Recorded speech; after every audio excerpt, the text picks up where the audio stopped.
Welcome back to my channel. Today we're going to be learning how to export nub curves and profiles and such to Illustrator for doing printouts of your drawings and such.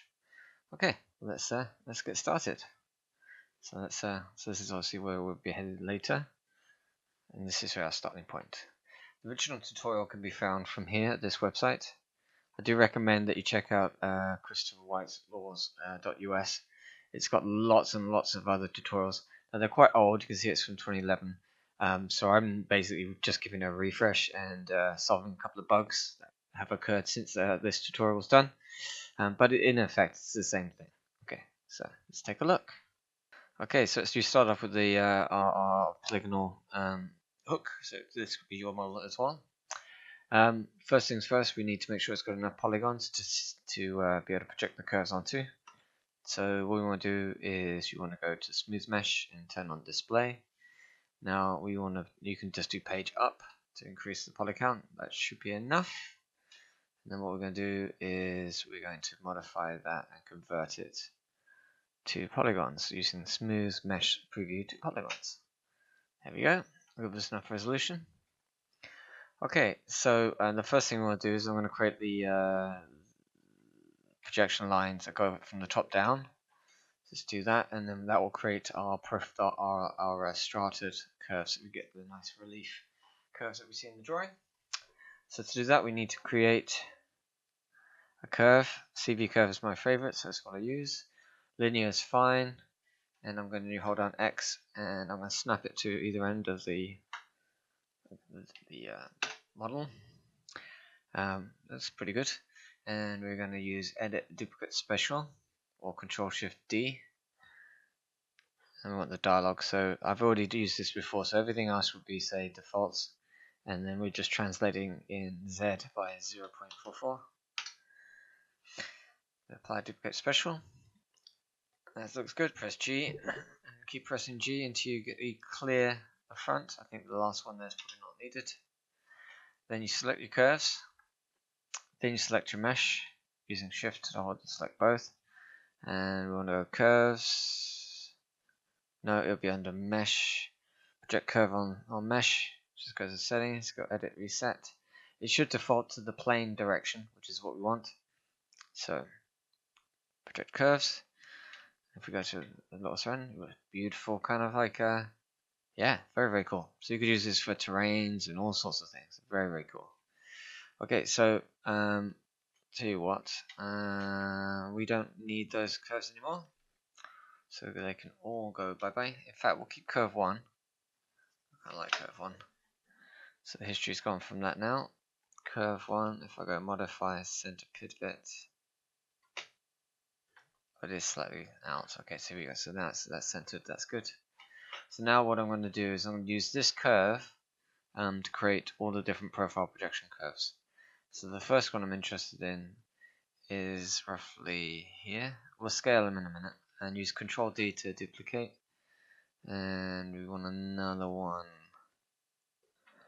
Let's say here would be quite nice. And I'm going to duplicate that. I'm going to rotate it, holding rotate. And we'll use J to snap. We'll snap it vertically.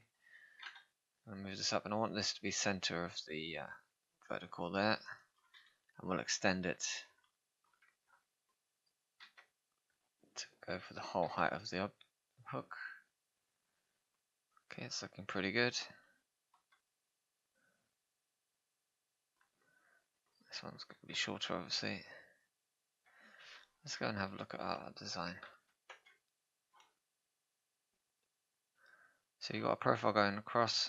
He does do a line across, but he doesn't actually project it. It's just across here, I think. It's not really even centered there. And then that one's the one we've got going across there. That's the vertical. And then we've got these two angled ones. Now in his version, he just drew the lines, which meant he didn't have the rotation. But we're going to use a different approach. We're going to simply scale and position these profiles at the angles we want. I think he did them at -20, and then duplicate again, and we'll make this one -30. I should get something similar to what we had in this tutorial. Difference being is these curves know their rotations. So when we go to flatten, rotate them back to being, use plus and minus to make the gimbal smaller. You want more control over it then. So that could be a bit better centered. This one looks pretty good actually. And what we'll do is we'll duplicate this one and bring it up. Set that there. So it's hide good for the minute. Get a better idea if this is working. Could even snap it to the curve if I want. There we go.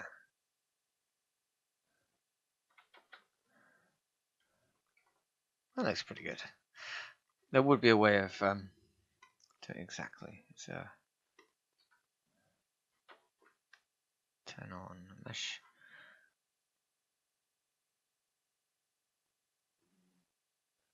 Maybe not. That looks pretty bang on there. Not bad. Okay, so hang on. Displays back up again. Alright, so now what we need to do is we need to project these curves from this viewpoint. Oh, excuse me. And this one. Remember that shift hold on mesh. And we go to mesh. Project curves on mesh. So remember it's going to do it from the viewport. We want it from the front. So we can hide our hook now. And we've got quite a few things going on here now.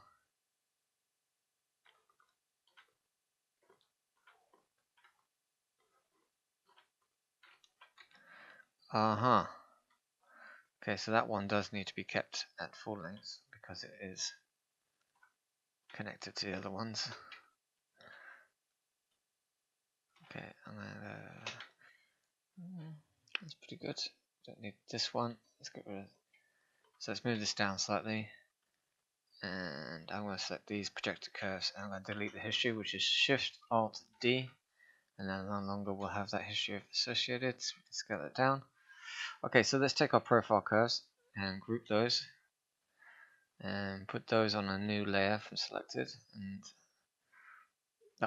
this will become a layer in our drawing later. So I'll hide the group one. We'll keep group one visible, but we'll hide it in the layer. There we go, even better.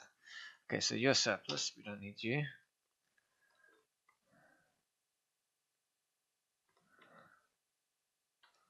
Let's go back to our drawing.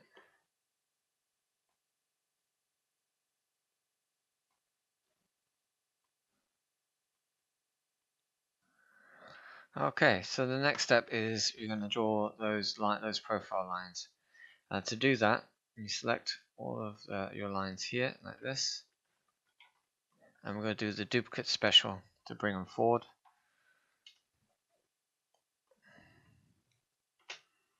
And just press G to keep repeating that until they break profile, which is that.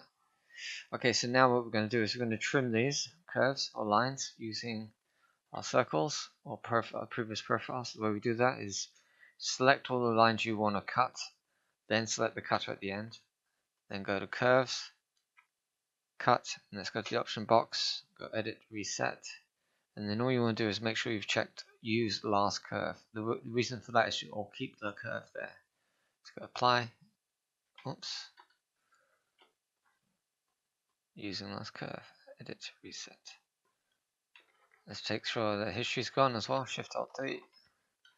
That will also have an effect. So then select the curves, select our key cutter, use last one, apply. There we go. And you can see there you can trim those ones off the top. We need to do the bottom as well, so select the curves, select the cutter, apply, and you just delete the trimmings, like so.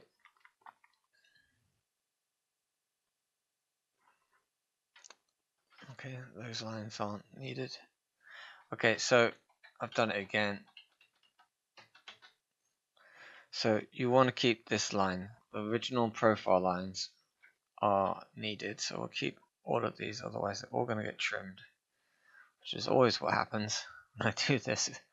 tutorial, I always forget to maintain the ones for the lines I want to use later. There you go. So those are all selected. Let's group those. Is there another curve there? Yeah, that's important. We'll keep that one as well, and we'll group those. Put those on a layer like that. Oh.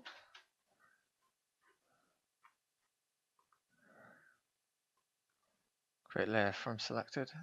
Perfect. We can hide them. Now we'll do our trims.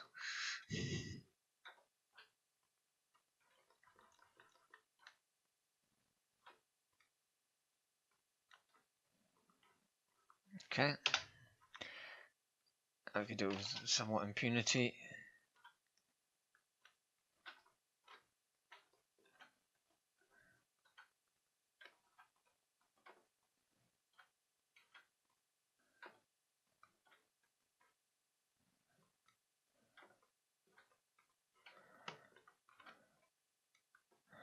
Just working my way around.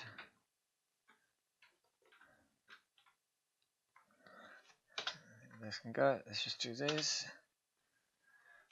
So remember, we hid the main profile curves. Okay, so sometimes when you're selecting things, and you want these, and you do a shift, and you get this weird thing. You just want to select them all. Hold down Control, Shift Control on your add selection. Hold down Control on your subtract from selection. So I'll show you that one. These two, and nothing. And last but least, these ones here. Okay. Pretty good. Alright, so let's turn on the layers. We've the original curves still there, all good.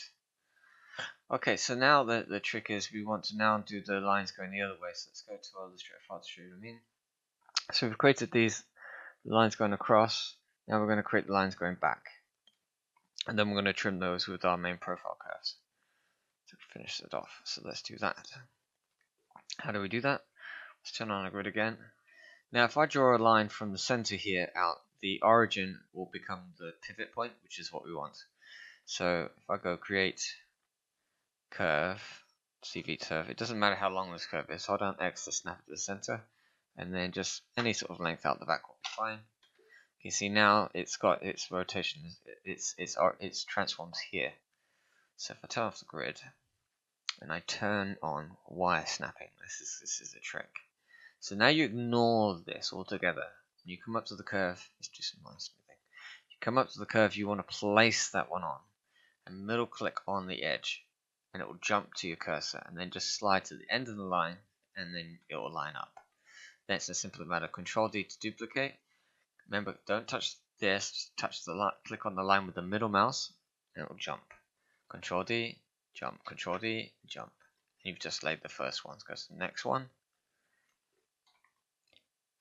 Make sure there's a copy of that. There isn't. Control D, move. Control D, move. Control D. You get the idea.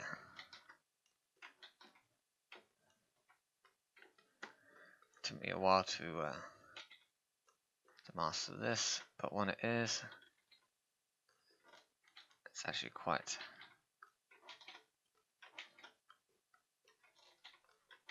relaxing. Okay.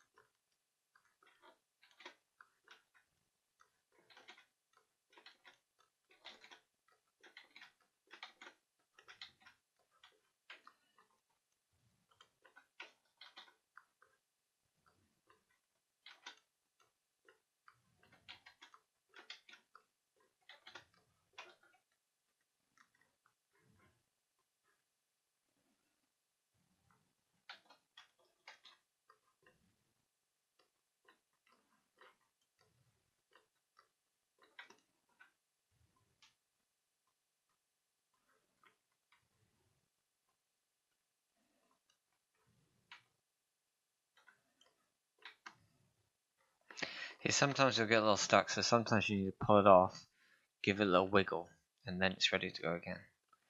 And I'll see what it means if I do that one again. So that's not the one I want. Oh, give it a little wiggle.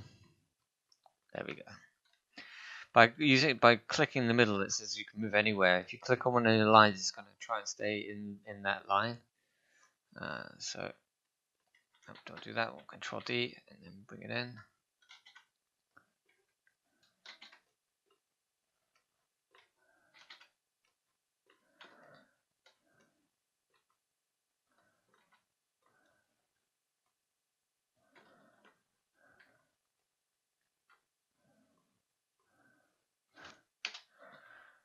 I think this line's really a bit mangled. So I'm just going to lose it so it's there. So that's fine.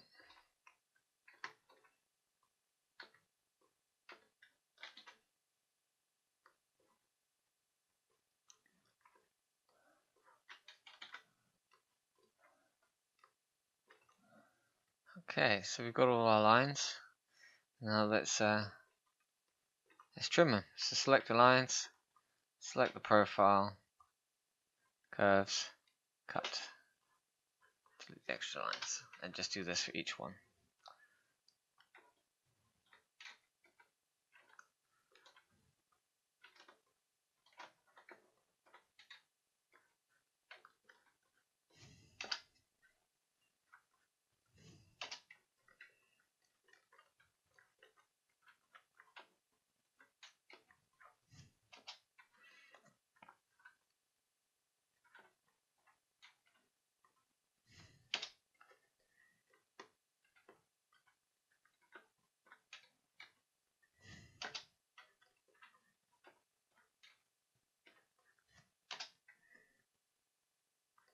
Okay. Now what to do? Okay, well, let's turn our visibles. It's all good.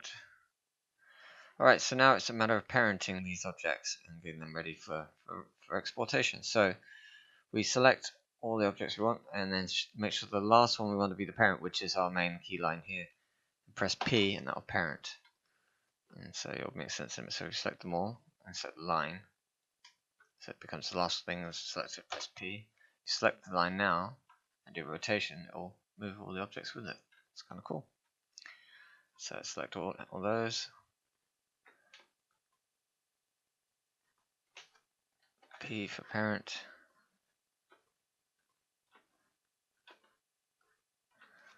P for parent, and the same for all of these.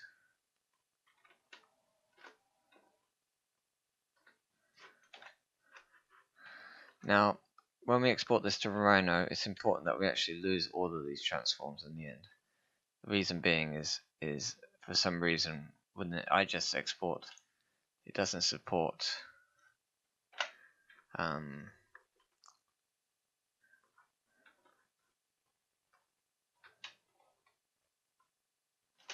keep going, thinking it's going to be last command, but it's not. Okay, so now just what we're going to do is, now they've all been parented, select them all. Oh, weird, I was in some combo selection. Select them all. Shift Alt Delete to delete history. It should be a matter of just rotating all of these. He says 90 degrees. And same with these because they know their orientation, so these can be 90 as well. They should just flip down. This one as well. 90. 90. Okay, let's turn on all other objects. Looks in the front. I think, apart from splitting into layers, which we're going to do, that we're ready to do an export. So let's do the rest of the layers. We've got this one that's got all the other stuff on. So let's break this down. Okay, so because the parenting, they've kind of done their job, the parenting. So you see that's got everything underneath there. They've got more projection curves, which I guess would be those. What are those? We don't know. Okay. Alright, so we're now going to split this into its groups. So we've already done those, they're fine. So we're gonna see this will select everything. So what we want to do is select all of those and and Shift P to unparent everything. And then we're going to just select our profile curves. Those ones would be great. That one and that one. And we'll make a new layer from selected. So select objects and layer, remove create layer from selected objects or from selected. We'd hide that. Then we'll get our main circles.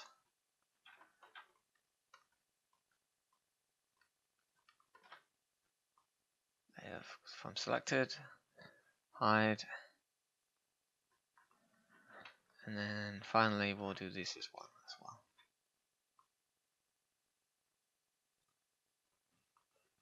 1, 2, 3, 4, 5. Okay, so just have a bit of fun. Let's colorize these.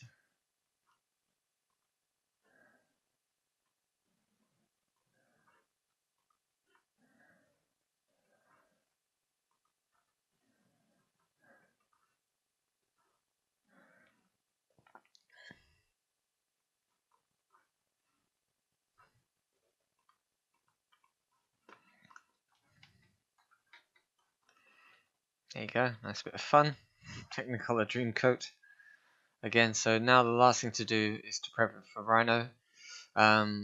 You'd probably want to save this before this point because it's a little bit destructive. So what we're going to do now is going to modify freeze transformations, and we'll make them all selected. So you see here there's some values in there. We're going to make sure these are all just default. So here we go, freeze transforms. There we go. Okay, so I'm now just going to finally group all of these objects together. And I'm going to delete everything else in the scene we don't need. So, hide the front camera. Okay, so there we go. That's our master group with all the curves in. And it's arranged in Maya layers, which will come across in the IGES file. Let's do this. So let's do it. So, File, Export to Selection. And you want to be down at the bottom of the list, and you want IGES Export. It's very specific IGES. The default settings seem to be fine.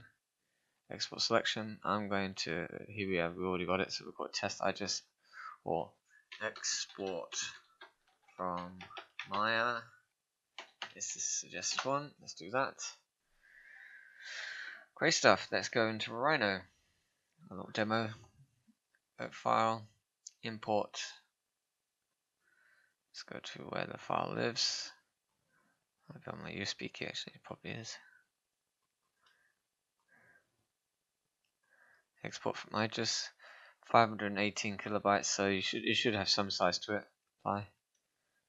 And there it is. And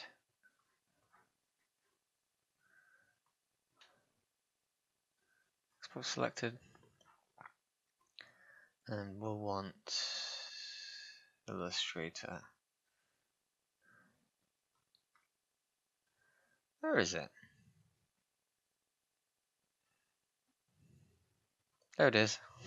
Took me a little while to find it. I'll just drop up my desktop and call Rhino export. There you go. It's fine. Order layers. Okay. Let's go back to Illustrator. Open it then. There we go. I mean, it needs the line weights doing and everything else, but there we go. We got it ready to go in Illustrator. Let's see if it's got layers. Nah, it didn't come through with any layers. There we go. Came through, and it looks like that would work. Supplementarily, or if you wanted to render these in Maya and not have to export them out, you could do a play blast, which we could use this system here. Specify JPEG or TIFF or something like that, will be fine, and then use, say, custom, then specify a resolution. It will come out as an image, but yeah, it's a pretty decent image. It looks pretty good. You probably want to save it to file and give it a name, and off you go that way. Another way of doing it, so if we just hide some of these elements here, and so we just want to render these lines themselves, we can go up to Arnold and create a curve collector. So that basically associates all those curves with a rendering setting. So I'm going to Control A and build up the attribute. So I'm going to change it to thick, which means it's always going to be a certain width. And you can play around with the line width and over time and everything else. If I now just go Arnold render, and it won't see anything, but it's there. You can see there it is in the wireframe. So if I just push in a bit, and we go to our curve collector and maybe make it thicker. 0.05 probably enough. Yeah, and then so you don't even need to, so that could be set to any size you want really. And so I mean it's an image, it's not an Illustrator file, so it's like a Photoshop file. But if you wanted to create a line drawing or rendering or something with some lines, this would be a very cool way to do it. Okay, well, look forward to seeing you next time. Thank you very much.